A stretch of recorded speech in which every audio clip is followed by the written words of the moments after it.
Yo tout le monde, bon, bienvenue sur la chaîne de Custom Rider, ça fait un moment que j'avais pas fait de vidéo. Désolé si je tourne cette vidéo un peu à l'arrache, hein, faites pas de gaffe, je reviens de 2 semaines de déplacement pro, je suis en dégueulasse et tout, j'ai plein de trucs à faire, donc je fais cette vidéo vraiment à l'arrache. C'est pas tout à fait exactement comme je voulais pour la présentation, donc vous voyez bien que la Audi n'est pas là, alors bon, je vous rassure direct, elle n'est pas vendue, elle n'est pas cassée, elle va bien. Voilà, tout ce que je peux vous dire, c'est qu'elle est en préparation pour un projet. Parce que j'ai pour objectif de faire un petit projet dessus qui est très sympa. J'en avais pas encore parlé, mais j'ai bien kiffé en fait le fait d'aller à Montlhéry cette année. J'ai trouvé ça vraiment très très cool. Et donc je m'étais dit, eh ben, j'ai envie en fait de refaire ça l'année prochaine, mais en piste. Donc je me suis dit, il faut que la voiture soit un minimum correcte. Que ce soit esthétiquement, mécaniquement. Donc là actuellement mécaniquement on est très bien, hein. Il n'y a pas grand chose à revoir dessus. Euh, donc j'avais pour projet de faire une ligne d'échappement. Alors déjà, première raison, bah, c'est que la ligne d'origine étant morte, j'ai dû prendre une autre ligne qui était similaire à l'origine. Alors le mec m'a clairement vendu une grosse merde chinoise. Je sais pas d'où ça sortait son truc, mais bref, la ligne elle est trop courte, ça s'emboîte mal, ça fuit, ça tape dans le châssis. Enfin, du coup je me suis dit, bon, je vais prendre une autre ligne d'échappement. Alors j'ai voulu prendre une Simmons dans un premier temps, parce que acier alunisé, je sais plus si ça se dit comme ça, mais un mélange d'acier et d'alu. Pas très cher, on était à moins de 400 balles pour une ligne en partant du collecteur, parce que le collecteur est nickel et je voulais me raccorder directement dessus. Le problème, ça n'existe plus du tout. Si vous en trouvez une un jour en bon état, franchement, prenez parce que c'est juste introuvable. Donc après, j'avais un autre choix qui était de prendre une ligne Fox qui est à peu près 900 balles. Donc on part toujours du même point, hein, c'est-à-dire on part après les collecteurs. Parce que ligne complète ça coûte une blinde à faire. Et comme les collecteurs sont en bon état, parce que je les ai bien rénovés, hein, j'ai fait un gros traitement de rouille dessus, j'ai rattrapé plus de 50% de la rouille qu'il y avait dessus. Donc je referai un autre traitement à l'avenir qui sera plus efficace parce que je l'avais fait un peu à l'arrache et ça avait vachement bien marché, donc j'en ferai un beaucoup plus performant. Et suite à ça, j'ai un ami, donc Jérém avec une Cupra, qui m'a conseillé d'aller chez un pro, un mec vraiment super d'ailleurs. Street Cars Garage, si tu passes par là, un gros big up à toi et merci encore d'avoir accepté le projet. Qui m'a du coup proposé une ligne sur mesure. Donc là, on est vraiment sur du sur mesure et il fait vraiment un travail de chef, hein. N'hésitez pas à aller voir sa chaîne YouTube, hein, franchement. Il a fait des vidéos sur les lignes, il fait tout, hein. Il fait aussi de la méca, donc c'est un très très bon gars. Il est vraiment très chaud, il a beaucoup de connaissances, mais je préfère vous prévenir, il est surbooké.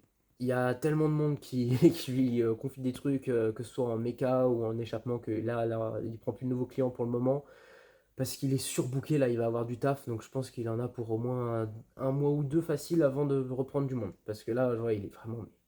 Bref, c'est pas le sujet, donc j'avais le choix soit entre prendre une ligne Fox en n'étant pas totalement sûr que ça s'adapte vraiment parfaitement, ou alors faire confiance à quelqu'un pour une sur-mesure, et je me suis dit pour moins de 100 balles de plus, voilà, c'est fait, c'est acté.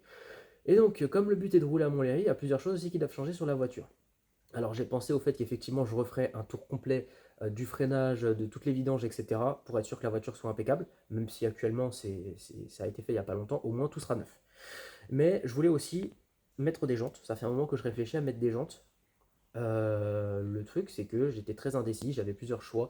Alors soit j'avais les Renal R10 Turbo que je trouve absolument magnifiques, soit j'avais les Japan Racing. Alors au début j'étais plus partant pour les Ronald, donc on part sur des jantes en 15 pouces. Donc on garde une circonférence qui sera exactement la même qu'avec mes jantes 13 pouces d'origine, donc qui seront montées avec des pneus été, et les jantes d'origine resteront du coup de côté, mais seront montées en monte pneu hiver, comme ça me permettra quand je roule dans la neige d'avoir quand même une voiture très efficace. Donc voilà, les jantes d'origine ne partiront pas à la poubelle, je ne les vendrai pas, je vous rassure. Mais du coup, je partirai plutôt sur les JR finalement, même si elles me tapent un poil moins dans l'œil, parce qu'elles ont un style très différent, hein, les deux jantes. C'est des JR9. Alors la raison, elle est simple, c'est que bah, les Ronals sont beaucoup trop lourdes et que fatalement, si je vais en piste, c'est aussi pour avoir une voiture qui a des perfs, c'est pas pour lui rajouter 10 kilos, parce que c'était minimum 10 kilos que je prenais en plus avec les Ronals, alors qu'avec les JR, je suis au même poids qu'à l'origine. Donc l'avantage aussi d'avoir des jantes comme ça, c'est que bah, elles seront plus larges. C'est du 15 pouces en plus, hein. Donc vraiment, ça aura une très belle gueule dans l'ensemble. Elles seront aussi plus larges, donc meilleure adhérence. Et comme les pneus seront moins épais, fatalement, puisque la jante augmente, mais du coup les pneus je les prends plus fins. Donc pour respecter la circonférence, hein, parce que le but c'est de faire une caisse qui reste quand même dans les specs un peu d'origine. C'est-à-dire qu'on va pas mettre des jantes surdimensionnées, etc. et faire une voiture qui est juste gueule, hein. Pour la ligne d'échappement, je vous le rassure, on passe juste, par exemple, en 51 pour la ligne dans l'ensemble, et on garde une config d'origine, c'est-à-dire un intermédiaire et un silencieux. Juste, on augmente un peu la taille, et on est sur de l'inox. Donc ça va faire plus de bruit, mais pas, ça va pas hurler sa race. Le but, c'est pas de faire une voiture insupportable. Le but, c'est que ça reste conduisible tout en faisant un son vachement plus sympa. Donc voilà, on en est à peu près là. Donc les jantes, c'est pareil, j'espère qu'en fait tout pourra être prêt à temps. Parce que j'ai aussi un autre petit détail que j'avais pas eu, parce qu'il y a quelques temps, en fait, j'ai fait des essais. J'ai vraiment fait des essais où j'ai poussé la voiture dans ses derniers retranchements, j'étais vraiment très fort. Alors niveau moteur, il n'y a aucun problème. Niveau châssis, c'est pas dégueu, je vois juste effectivement, les pneus, c'est un gros frein parce qu'ils sont trop épais et ils ont tendance à trop s'écraser, donc la voiture apprend trop de roulis par rapport à ça. Donc il y a un autre problème auquel je m'attendais pas du tout, c'est l'huile moteur qui en fait remonte. C'est-à-dire que quand la voiture prend une courbe bien forte pendant assez longtemps, en fait le problème c'est que comme le carter d'huile est creux, toute l'huile, elle remonte sur le côté, donc qu'est-ce qui se passe? Voyant d'huile, bah, il n'y a plus d'huile qui est aspirée par la crépine, donc obligé de s'arrêter rapidement pour pas péter le moteur. Et donc bah, pour ça, je vais avoir une seule solution, c'est de mettre une grille anti-barbotage. C'est concrètement en fait c'est comme une espèce de plaque en fait qui va être voilà, ça fait en fait un carter cloisonné. Alors comme les carters cloisonnés n'existent pas pour cette voiture, j'ai remarqué que par contre il existait des joints de carter d'huile qui sont cloisonnés, et comme mon carter d'huile est abîmé, il n'est pas tout à fait droit, donc j'ai un léger suintement qui est toujours présent actuellement sur la voiture. Je me dis allez, on change le carter, on change le joint, même si je l'ai déjà changé, de toute façon c'est toujours pas étanche. Donc ce que là il va se passer, c'est que je vais mettre ce fameux joint avec la grille au-dessus, donc on va vraiment avoir un carter cloisonné où l'huile en fait ne pourra juste pas remonter parce qu'il y aura une grille au-dessus avec des trous, et en fait quand la voiture va pencher et que bah du coup avec la force centrifuge l'huile va partir sur le côté, et bah elle pourra pas remonter. Donc vous aurez juste un trou avec la crépine qui va au fond, et l'avantage c'est que vous aurez toujours de l'huile qui restera au fond. Donc je vais être obligé de faire ça. Alors le truc c'est qu'autant ça peut paraître très con, mais sur cette voiture, le moteur étant posé sur le berceau, c'est un calvaire. Pour avoir changé le joint, c'est un calvaire. Soit tu déposes le train avant, soit tu sors le moteur. Voilà, je vous annonce la couleur, au moins vous êtes au courant. Voilà, ça va être un bourbier, il me faut un pont, il me faut une journée entière, c'est hyper pourri. Voilà, mais je suis obligé de le faire parce que dans l'objectif, si vraiment je veux pousser la voiture, déjà là, avec la config actuelle, avec des pneus pas ouf sur les jantes d'origine, j'arrive à la mettre en défaut à cause de ça. Euh, Elle va pas aimer sur circuit, je vous le dis. Et j'ai pas pour objectif de péter le moteur ni d'en racheter un, donc je vais devoir prendre en compte ce truc-là dans le projet. C'était pas prévu à la base, mais eh ben on va devoir s'occuper de ça. Voilà, donc je vais devoir me débrouiller. Après, c'est pas non plus très onéreux. Avec un carter neuf, je serais pour à peu près une centaine d'euros, un truc comme ça. Donc après, ouais, c'est plus, il faut que je trouve. Bah, je vais peut-être aller voir Bastien pour ça, vu qu'il a un pont, s'il est disponible évidemment, donc de Street Cars. Et à ce moment-là, je ferai ça. Et du coup, bah, par la même occasion, je changerai les coupelles d'amortisseurs qui commencent un poil à fatiguer. Comme ça, au moins, je serai sûr de partir sur une base neuve. Et de toute façon, comme en mettant les jantes en 15 pouces, il faudra que je fasse une géométrie complète. Il faudra que je trouve une personne qui sache faire des géométries très précises sur ces véhicules parce que c'est une config très spéciale. Et la plupart des gens ne savent pas faire ça. Et j'ai pas le matos non plus pour faire ça parce que c'est pas du tout comme une voiture standard. Donc très peu de gens le savent et il faut que je trouve un pro. Et donc, bah, quitte à vraiment faire une géo en mettant les jantes avec les pneus neufs, je change les coupelles d'amortisseur dans la foulée, je mets les roues et ensuite je fais la géo direct. Comme ça au moins ça évite de refaire une géo deux fois parce que pour les coupelles d'amortisseur je serais obligé de refaire une géométrie sinon. Donc voilà, vous savez à peu près tout sur le projet qui du coup est censé être prêt pour avril 2027. Voilà. Voilà, donc j'ai prévu de rouler à Montlhéry en avril 2027. Ça c'est tout. Si tout se passe bien, parce que derrière, j'ai encore d'autres projets. La diversion, je vais avoir quand même des gros trucs qui arrivent dessus avec le temps parce que j'ai du dépôt qui s'est formé au fond du réservoir. J'ai dû, je pense, choper un fond de cuve dégueulasse. J'ai du dépôt au fond, il va falloir que je m'en occupe. J'ai aussi bah, de la maintenance qui arrive vis-à-vis du kilométrage de la moto, parce que bon, on est bientôt à 85 000 déjà, c'est pas mal. Et il y a des choses quand même à faire, rien de bien méchant, hein, c'est vraiment de la maintenance classique. Je m'y prends toujours en avance. J'attends pas que ce soit trop tard, hein. Vraiment, moi, dès qu'il y a un truc, je le fais dans les temps. Et la CBR, c'est la source de mes problèmes en ce moment. Alors, je peux pas trop la rouler, mais elle est pas en panne. Je vous explique, bah, vous avez du coup, vu si vous avez regardé ma dernière vidéo, que le carénage arrière du feu est pété en deux.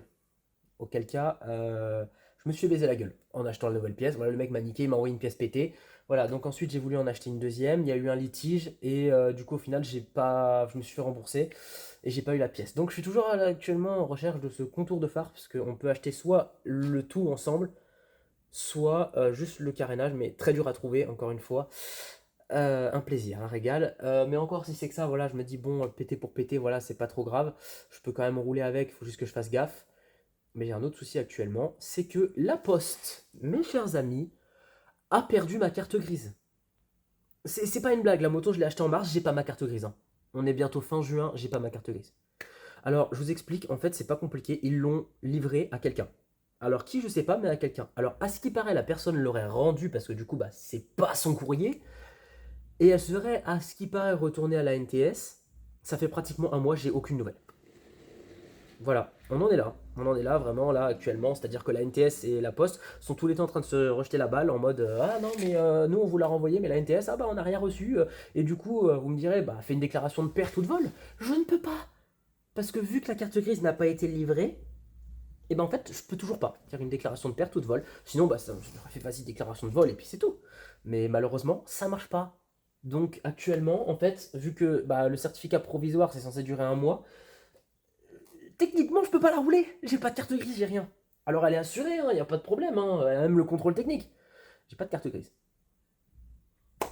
Qu'est-ce que vous voulez que je vous dise, moi? Voilà, j'ai payé plus de 200 balles de carte grise parce que heureusement j'habite, j'ai déménagé, donc heureusement parce que quand je vois comment le prix de la carte grise a augmenté dans le Val d'Oise, là où j'habitais avant, LCRFR il a payé un prix pour sa 604, on est passé à 69 euros quasiment le cheval fiscal, alors que moi je suis à 43, 45, je sais plus. Quand j'ai vu le prix qu'il a payé pour sa 604, j'avais envie d'hurler, hein. Je me suis dit c'est une dinguerie. Moi, pour 9 chevaux fiscaux, j'ai payé un peu plus de. Ouais, je crois que j'ai payé 205 euros, un truc comme ça. Donc ça va, mais j'ai payé pour, au final, une carte grise que je n'ai pas. Et que je sais pas si j'aurai un jour. Donc, en plus, je suis malade. Ouais, sinon, c'est pas marrant. Il fait 35 degrés, j'ai chopé la grippe. Des bonnes nouvelles. Bref, tout ça pour dire. Après, la SR125, elle va bien. Juste, petite vidéo qui vont peut-être arriver. Je récupère dans pas longtemps la XT, si tout va bien, de LCRFR. Pour essayer de finaliser les travaux. Vu que moi j'ai le permis, je pourrais la conduire, faire des essais, faire des réglages, etc. Donc normalement, si tout va bien, elle rentrera chez moi si elle y arrive. Et comme je vais pas me faire chier avec 4 motos, je vais peut-être laisser ma SR chez lui. A voir parce que vu qu'en vrai, la Audi n'est pas là pour le moment, je peux me permettre de foutre toutes les motos que je veux là-dedans du moment que ça rentre. Parce que la Audi, je risque pas de la revoir avant juillet parce que il est grave occupé. Mais quitte à avoir des dispos pour lui laisser la voiture, je lui ai laissé dès que je pouvais parce que je suis tout le temps en déplacement donc c'est compliqué. Et en vrai, vu qu'il fait chaud, on est en été, j'ai pas besoin de la voiture. Donc je me suis dit, vas-y, allez hop. Voilà, bah du coup, vous savez tout pour là où on en est, hein. Donc voilà, on en est là. La 125 est dans mon salon, comme d'hab. Et la div, bah elle est là. Puis je vais sûrement aller la laver parce qu'elle est un peu dégueulasse. Faut dire qu'elle a beaucoup roulé. Et la CBR, et bah, du coup, bah, elle a toujours pas bougé. Depuis la dernière fois que j'ai roulé, je l'avais ressorti une seule fois depuis que le certificat a expiré. Et je l'ai pas ressorti depuis parce que bah, j'ai pas envie de me faire niquer, surtout que le pot il fait un bruit d'enfer. Donc bah, j'attends ma carte grise et j'espère un jour je l'aurai et que je puisse enfin changer ce putain de carénage. Voilà, donc bah, j'espère que la vidéo qui est un peu bâclée vous plaira quand même. Parce que de base, je voulais faire une vidéo en fait avec le déballage des pièces en fait, parce que les pièces ont été livrées directement chez Street Cars. Mais le problème c'est qu'il était hyper occupé, genre vraiment il était grave occupé et je voulais pas le déranger plus longtemps, donc je me suis dit bon tant pis pour le déballage des pièces et tout, faire une vidéo. J'ai pas envie de lui faire perdre son temps pour rien, donc j'ai préféré pas filmer. Mais peut-être qu'il sortira une vidéo sur YouTube où il fera pour ma voiture, vu qu'il avait fait une vidéo pour la Cupra de Jérém. Donc peut-être qu'il fera une vidéo et puis bah, au pire des cas je vous ferai la vidéo au jour où j'irai récupérer la voiture avec l'essai de la ligne. Et puis voilà. Donc bah sur ce j'espère que je vais bientôt pouvoir rouler avec ma CBR, hein. J'espère que j'aurai ma putain de carte grise bientôt parce que ça commence vraiment à me saouler. Et puis gros bisous.